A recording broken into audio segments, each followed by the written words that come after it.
I have been mulling it over in my head, and I was thinking of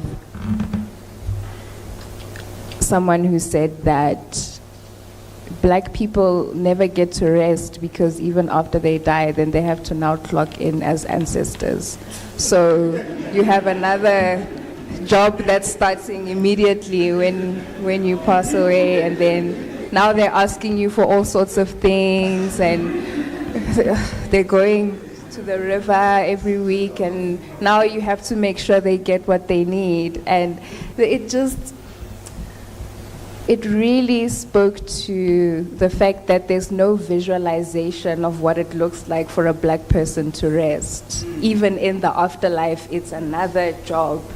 And I think it also depends on what your definition of rest is. What does it mean to you to rest? And thinking of all of the freedom fighters of previous years and how there isn't a single one of them who didn't have a speech that said, "I will not rest until," because there was something that was being worked towards. So I think we each have our own "I will not rest until." And that's why we sit and have these conversations, because there are certain things that we envision, not only for ourselves, but for those who come after us. And I think for me, my "I will not rest until" has always been about being safe in this country. Because when I think about the fact that it's late at night, there are so many things that I have to think about. The steps that stand between where I am now and me being safely at home, right? And in a country like ours, it's not a guarantee that you're going to make it for so many different reasons. And I think of I can't rest because of that. And I cannot rest until it is a reality where I don't have to worry about whether or not I'm going to make it home safely. And I'm thinking about a time when I was in Belgium at the Brussels Poetry Festival. And it was a group of us from South Africa who went there. And we walked home one day at 2 o'clock in the morning.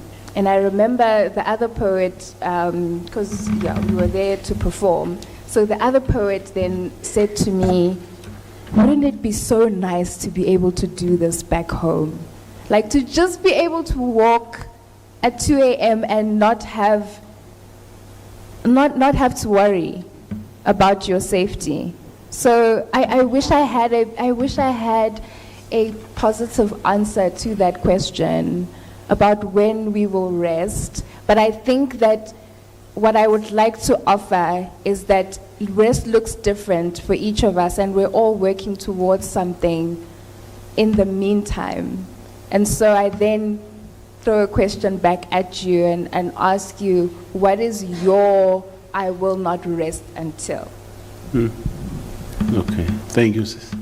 And regarding the second question about how we can practice wake work.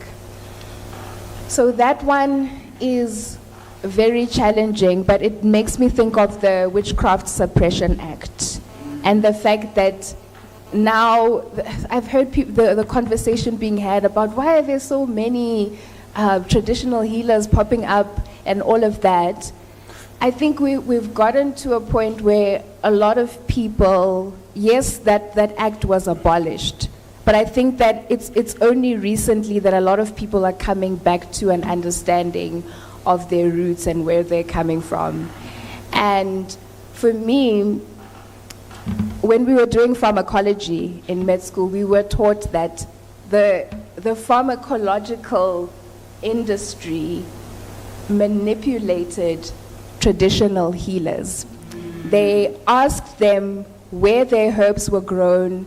They sourced those herbs not in ways that were sustainable, not to say, here's now what you can grow in the meantime. They took everything.